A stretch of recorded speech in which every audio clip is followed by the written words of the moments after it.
There's a single word that has destroyed more lives, ended more careers, and opened more prison doors than almost any false confession ever could.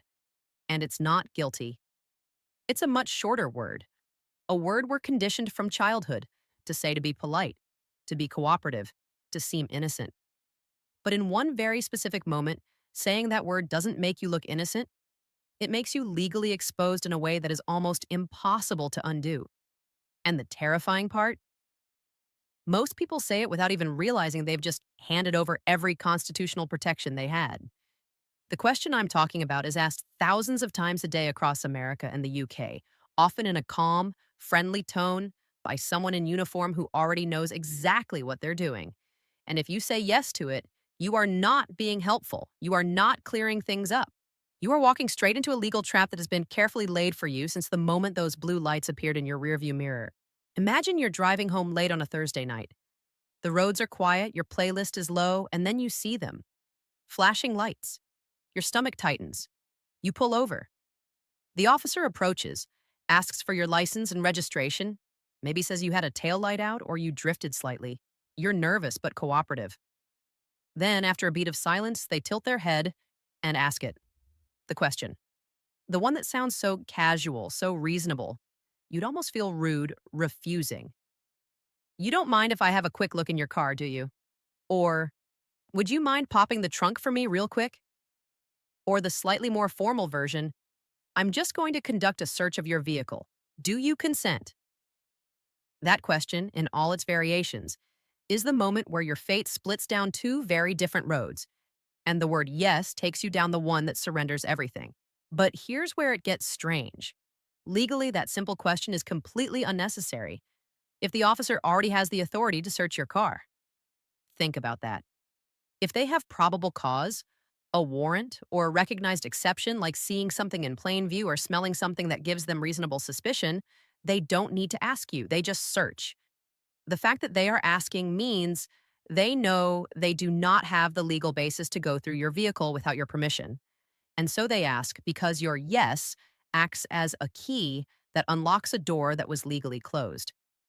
In Fourth Amendment terms, consent is an exception to the warrant requirement.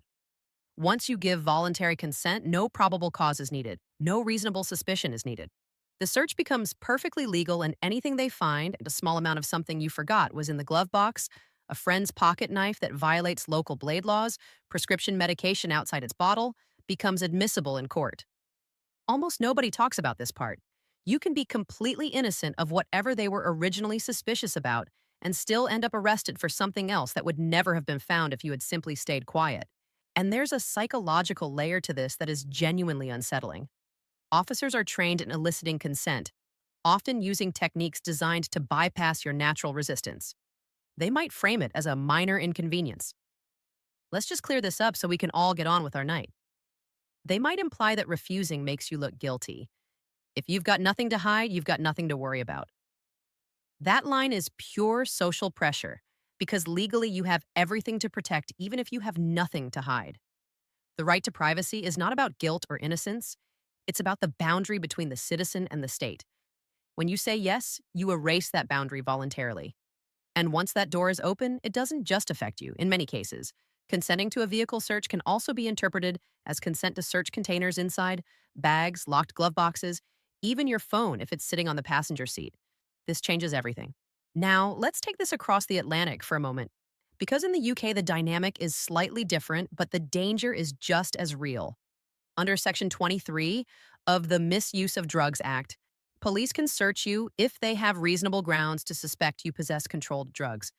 But they will often ask for your consent anyway because it streamlines the process and shuts down later legal challenges. Do you mind emptying your pockets? Sounds like a request. You can say no. In fact, you can ask the magic words, am I being detained or am I free to go? And if the officer doesn't have grounds to search, you walk away. But many people, perhaps remembering encounters with authority from childhood, simply nod and hand over their bag. The tragedy is that once you consent, the legal battle becomes 10 times harder. In court, the burden shifts to you to prove the consent wasn't voluntary. And courts typically believe an officer's testimony that you said yes calmly on the roadside. And then something unexpected happened. There was a case a few years ago in Florida where a man named Leo was pulled over for a broken tag light.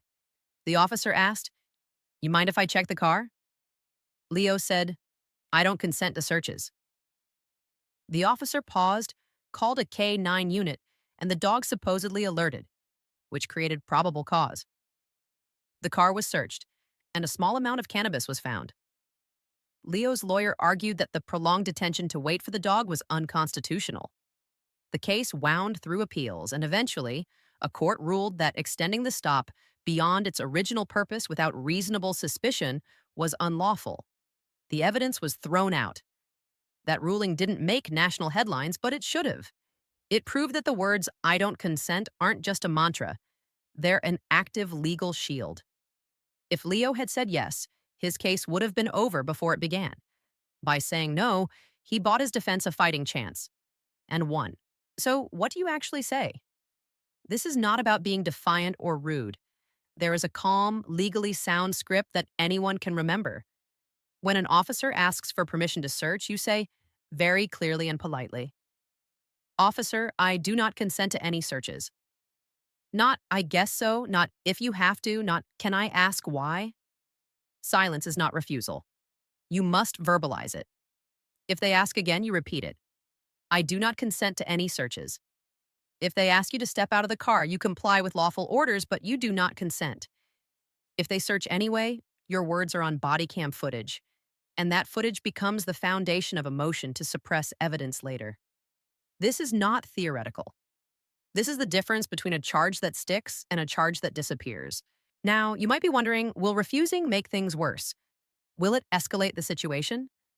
It's a fair question, and it deserves a direct answer.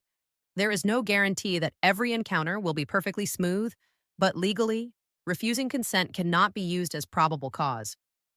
The Supreme Court has made it clear that refusal to consent to a search is not evidence of wrongdoing.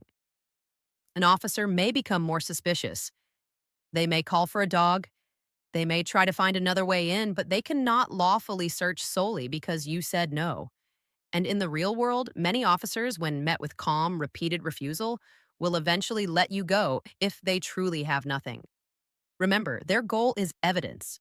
If you don't hand it to them, they have to go find it somewhere else. And sometimes they can't. The open loop I promised you at the beginning was this. What is that single question? You now know it's any variation of, do you consent to a search? The deeper loop, the one that lingers even after this video ends, is why we are so conditioned to say yes. Some of it is cultural. We want to appear helpful. We fear being seen as difficult. Some of it is the power imbalance of the roadside stop, the flashing lights, the uniform. But the real answer is this. The system is designed knowing that most people will say yes. The system relies on your cooperation to bypass its own rules. That doesn't make every officer a villain. Many are just doing their job with the tools they're given.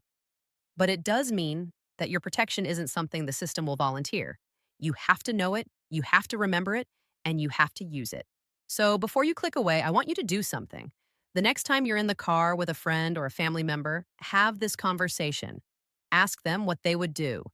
You might be surprised how many people still say, "Well, if I'm innocent, why not just let them look?" That's the opening for you to share what you now understand. That innocence doesn't protect you from a consent search, that privacy is a right, not a privilege, and that the most powerful word you can ever say to that one question isn't yes, it's no. What you do with that knowledge could one day rewrite the ending of your own story. Let me know in the comments. Before today, did you think saying yes made you look less guilty?